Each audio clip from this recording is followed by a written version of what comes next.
speed over to Site 13, and there are 3 people laying in the street. we're going to the last site, and the analyst calls me. And he says, Abu Zubaydah just made a terrible mistake. He accessed his emails from a landline. I said, oh my God, and the landline is associated with an address. And he says, and it's Site 13. I still have chills thinking about it. And I said, we got him. So we drive to Site 13, but it's an empty field. I said, how can this be? We're sure that he's here, but there's no house here. It's just an empty field. And the Pakistani major Laughs and he says, now this happens all the time.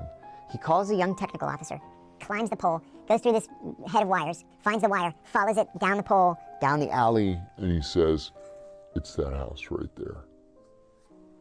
We all gathered. it was like 60, 70 of us, Pakistanis, FBI, CIA, we all gathered at the safe house. I stood on the coffee table and I said, okay, so rule number 1. We have to take him Alive.